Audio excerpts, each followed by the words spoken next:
Hello વિદ્યાર્થી મિત્રો, કેમ છો? બધા મજામાં ને? તો આજે આપણે કરશું ધોરણ 10 સામાજિક વિજ્ઞાન પ્રકરણ 3ની સ્વાધ્યાય સમજૂતી.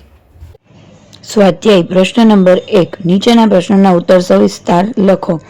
પહેલું, પ્રાચીન ભારતનું નગર આયોજન સમજાવો.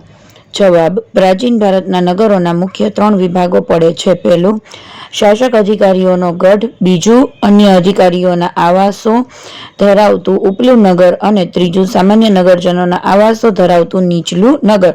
શાસક અધિકારીઓનો ગઢ ઊંચાઈ ઉપર બાંધવામાં આવ્યો છે. અન્ય અધિકારીઓના ઉપલા નગરને રક્ષણાત્મક દિવાલોથી સુરક્ષિત બનાવેલું છે. આ નગરમાંથી 2 થી 5 ઓરડાવાળા મકાનો મળી આવ્યા છે. સામાન્ય નગરજનોના નીચલા નગરના મકાનો મુખ્યત્વે હાથે ઘડેલી ઈંટોના બનાવેલા છે. પ્રશ્ન નંબર 2. મોહેંજો-દડોની નગર રચનામાં રસ્તાઓ અને ગટર યોજના વિશે માહિતી આપો. જવાબ: મોહેંજો-દડો નગરના રસ્તાઓ મોટે ભાગે 9.75 મીટર જેટલા પહોળા હતા. નાના રસ્તાઓ મોટા રસ્તાઓને કાટખૂણે મળતા હતા અને એકથી વધારે વાહનો પસાર થઈ શકે એટલા તે પહોળા હતા. રસ્તાઓની બાજુમાં ચોક્કસ અંતરે આવેલા એક સરખા ખાડા રાત્રિ પ્રકાશ માટે વપરાતા થાંભલાઓના હોવાનું મનાય છે. રાજમાર્ગો પહોળા અને સીધા હતા, તેમાં ક્યાંય વળાંકો આવતા નહીં. 2 મુખ્ય રાજમાર્ગો હતા. એક રાજમાર્ગ ઉત્તરથી દક્ષિણ અને બીજો રાજમાર્ગ પૂર્વથી પશ્ચિમ તરફ જતો હતો.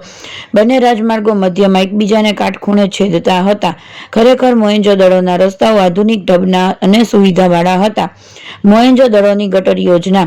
મોહેંજો-દડોની ગટર યોજના એ હડપ્પીય સંસ્કૃતિના નગર આયોજનની આગવી વિશિષ્ટતાઓ હતી. આવી ગટર યોજના સમકાલીન સભ્યતાઓમાં ભૂમધ્ય સમુદ્રમાં આવેલા ક્રીટ ટાપુ સિવાય બીજે ક્યાંય જોવા મળતી નથી. નગરમાંથી ગંદા પાણીના નિકાલ માટે ગટર બનાવવામાં આવી હતી.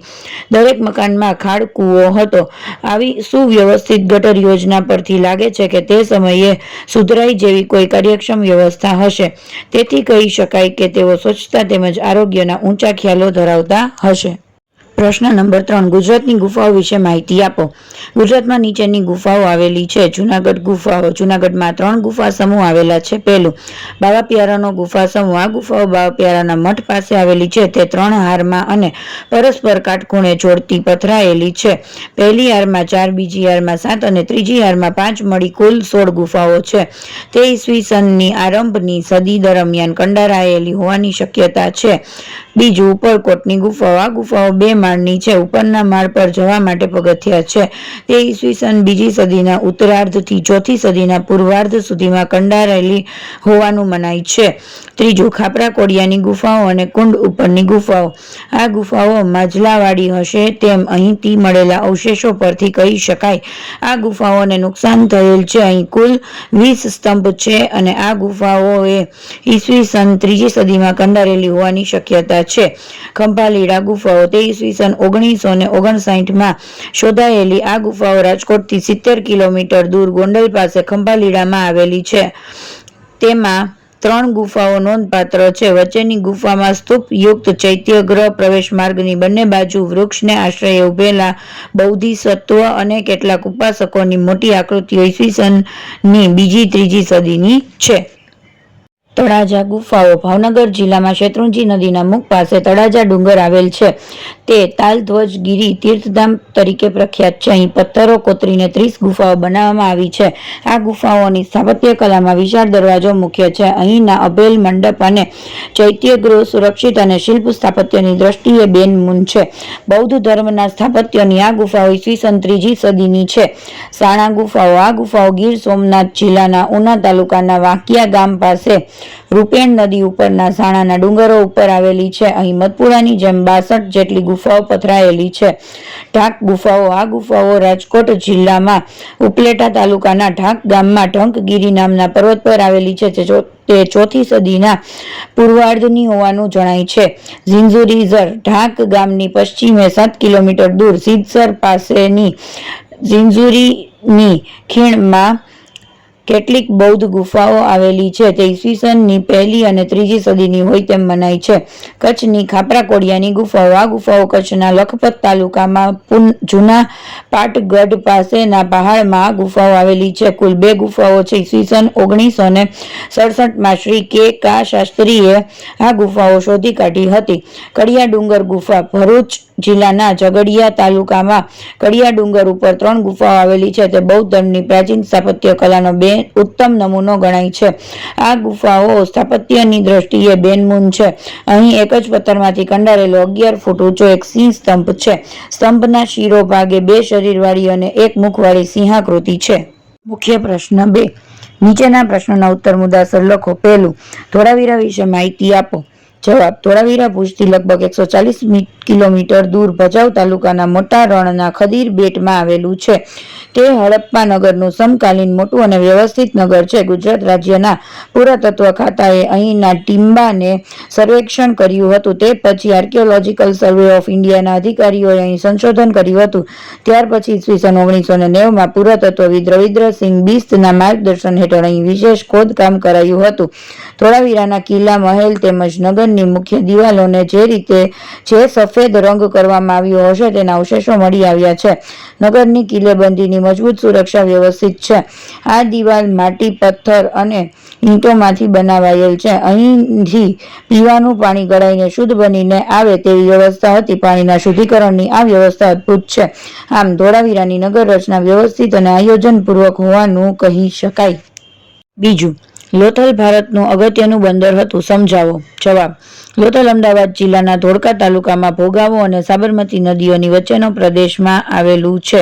લોથલ ખંભાતના અખાતથી 18 કિલોમીટર દૂર છે. લોથલમાંથી માનવ વસાહતના 3 થર મળ્યા છે. લોથલના પૂર્વ છેડે નીચાણવાળા ભાગમાંથી ભરતીના સમયે વહાણ લાંગરવા એક મોટો ધક્કો બાંધવામાં આવ્યો હતો. આ લોથલની વિશિષ્ટતા છે. આ ધક્કો વખારો, દુકાનો, આયાત નિકાસના અવશેષો દર્શાવે છે કે લોથલ સિંધુ ખીણની સંસ્કૃતિનું એક અગત્યનું સમૃદ્ધ બંદર હતું. ગુજરાત માટે આ ગૌરવ લેવા જેવી બાબત છે. ત્રીજું, સ્તંભલેખો પરની કલા વિશે માહિતી આપો. જવાબ. સ્તંભલેખો એક જ સળંગ શિલામાંથી બનાવેલા હતા. સમ્રાટ અશોકના ધર્માજ્ઞાઓ કોતરેલા સ્તંભલેખો એ શિલ્પકલાના ઉત્તમ નમૂનાઓ છે. એક જ પથ્થરમાંથી કોતરીને ઘસીને ચળકાટ આપવામાં આવતો હતો. આવા સ્તંભો નીચેના સ્થળોએ ઊભા કરવામાં આવ્યા હતા. હરિયાણા અંબાલા, ઉત્તર પ્રદેશમાં કાશી, મેરઠ, અલ્હાબાદ, બિહારમાં બુદ્ધગયાના બોધિવૃક્ષ પાસે, પટના લોરિયા પાસે નંદનગઢ, મધ્યપ્રદેશમાં સાચી. આ સ્તંભલેખો બ્રાહ્મી લિપિમાં કોતરાયેલા છે. સારનાથનો સ્તંભ ભારતની શિલ્પકલાનો ઉત્કૃષ્ટ નમૂનો છે. આ સ્તંભની ટોચ ઉપર ચારે દિશામાં મુખ રાખીને એકબીજાને પીઠ ટેકવીને ઉભેલા 4 સિંહોની આકૃતિ છે અને તેની નીચે ચારે બાજુ 4 ધર્મચક્રો અંકિત કરાયેલા છે. ચોથું, મોઢેરાના સૂર્ય મંદિર વિશે નોંધ લખો. જવાબ. મોઢેરાનું સૂર્ય મંદિર ગુજરાતમાં મહેસાણા જિલ્લામાં મોઢેરા ખાતે આવેલું છે. તે ઈસવીસન 1026માં સોલંકી યુગના રાજવી ભીમદેવ પ્રથમના શાસનકાળમાં બંધાયું હતું. આ મંદિરનું પૂર્વ દિશામાં આવેલ પ્રવેશદ્વાર એવી રીતે રચાયેલું છે કે સૂર્યનું પ્રથમ કિરણ મંદિરની છેક અંદર ગર્ભગૃહમાં રહેલી સૂર્ય પ્રતિમાના મુકુટની મધ્યમાં રહેલા મણિ પર પડતા સમગ્ર મંદિર પ્રકાશથી ઝળહળી ઉઠતું અને સમગ્ર વાતાવરણમાં જાણે કે દિવ્યતા પ્રગટતી. આ મંદિરમાં સૂર્યની 12 વિવિધ મૂર્તિઓ છે અંકિત થયેલી આજે પણ જોઈ શકાય છે. આ મંદિરનું નકશીકામ ઈરાની શૈલીમાં થયેલું છે. મંદિરની બહારના જળકુંડની ચારે બાજુ નાના કુલ 108 મંદિરો આવેલા છે. તેમાં ઉષા અને સંધ્યાકાળે પ્રગટાવવામાં આવતી દીપમાલાને લીધે નયનરમ્ય દ્રશ્ય ઊભું થતું હતું. નીચેના પ્રશ્નોના ઉત્તર ટૂંકમાં લખો. પહેલું, શિલ્પ એટલે શું? કુશળ શિલ્પી પોતાના મનમાં જાગતા વિવિધ ભાવોને છીણી હથોડી વડે પથ્થર, લાકડું કે ધાતુને કંડારીને જે આકાર તૈયાર કરે તેને શિલ્પ કહેવાય છે. બીજું, સ્થાપત્ય એટલે શું? જવાબ. મકાનો, નગરો, કુવાઓ, કિલ્લાઓ, મિનારા, મંદિરો, મકબરાઓ, સ્મારકો, સ્તંભો વગેરે બાંધકામને સ્થાપત્ય કહેવામાં આવે છે. ત્રીજું, મોહેંજો-દડોનો અર્થ. જવાબ. મોહેંજો-દડોનો અર્થ મરેલાનો ટેકરો એવો થાય છે.